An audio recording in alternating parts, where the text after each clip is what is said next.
my name is Angela and welcome to Angela Bruce Photography. Today I'm going to tell you the 5 things that they definitely do not tell you before you photograph your first wedding. And don't worry, I made all of these mistakes, so I made the mistakes so that you guys don't have to.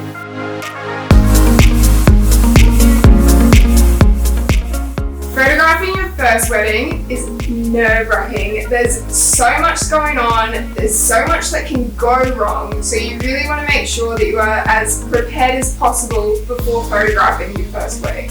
For example, before I photographed my first wedding, I second shot a lot. I assisted, I did anything I possibly could just to know exactly how a wedding day worked before I went and photographed my own. I think one of the most important things to remember is that a wedding day for someone is the day that they have dreamed of since they were a little child. You only have one go, one chance, there's no redos, so you have to make sure you're super prepared, or as prepared as one can be, because let's be honest, it's weddings, anything can happen. And well, you've just got to see where the day takes you. Tip number 1, photographing a wedding means learning to adapt in any circumstance. So, in an ideal world, every wedding is sunny, there's a picture perfect golden hour, it's a stunning venue, there's not a care in the world. Realistically, that doesn't happen. Especially living in Queensland, when you have weddings in March or April or even September, October, you can have thunderstorms come out of absolutely nowhere. It could be picture perfect in the morning, and then it could be thunderstorms by the afternoon, and you need to know how to adapt, photograph quickly, know what your clients are capable of, and pretty much just still get them the best quality possible with the conditions that the wedding has. Even if it is a bright sunny day, you might be at a venue that maybe doesn't have the best locations around. You really need to know how to get the best out of your couple as well, which is usually through posing. If you do not have the experience where you are able to pose any and all kind of body shapes, this is going to be very difficult when shooting a wedding, because unfortunately, you are not just going to have people that know how to pose all the time. I would say in 200 couples that I've photographed, I've had one couple that probably knew how to pose themselves properly. Tip number 2. Your clients have no idea how to pose, and they're not meant to. It is the photographer's job to know how to pose the couple. And I can almost guarantee every single bride is going to be worried about their arms, their chin, their tummy. So you need to make sure that you at least have a basic understanding of knowledge of posing to get the clients what they need. On a wedding day, there's only one chance, one opportunity, there's no redos, so you need to know how to pose your couples effectively. If you would like a video on how to pose different body shapes, definitely drop it in the comments below and I'll work my way up to that one. Tip number 3. After the wedding day, you are going to spend a lot of time editing. There is going to be culling, reculling, editing, uploading, everything. I would easily say the most time-consuming thing of a whole wedding is the editing process. For example, my wait times for wedding photos and videos are roughly about 3 months, and I would say most couples are waiting up to 3 months. This varies from photographer to photographer. What I do, however, give my clients within 24 hours is a couple sneak peeks.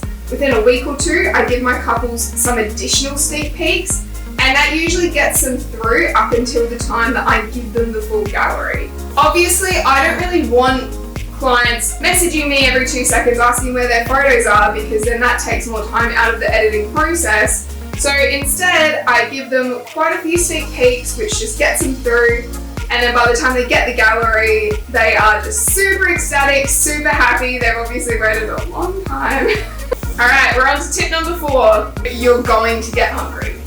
You're going to get so hungry on the wedding day.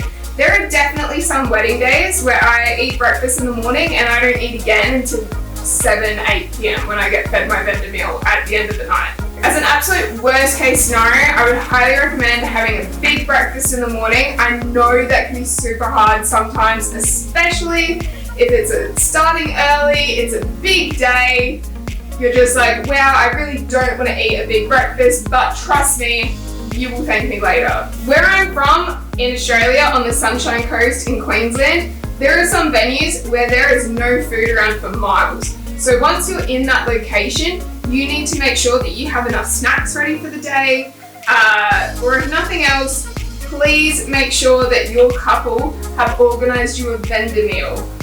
Honestly, I have only ever been to a couple venues in my 6 years where they've kind of refused to feed me.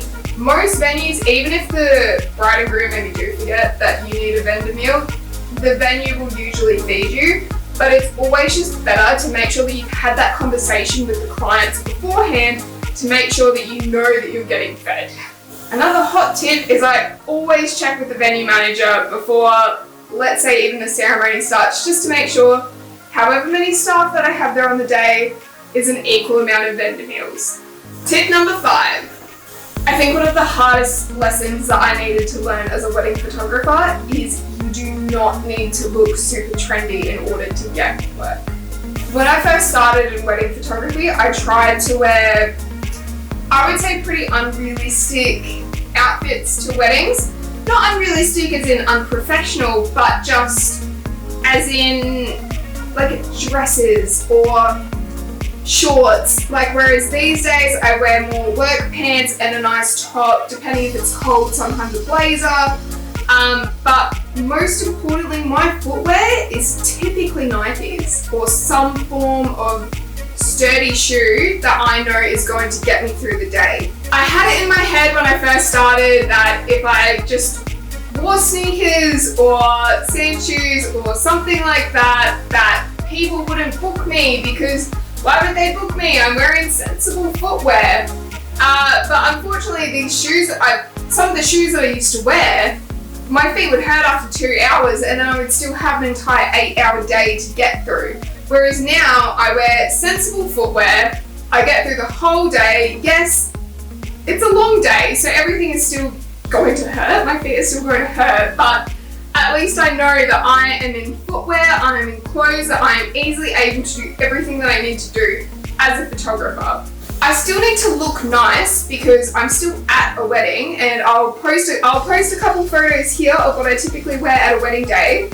But my main concern for me is that I'm comfortable, I'm sun smart, I have sensible footwear, and I know that it's something that is going to look nice during the day as well as at night time.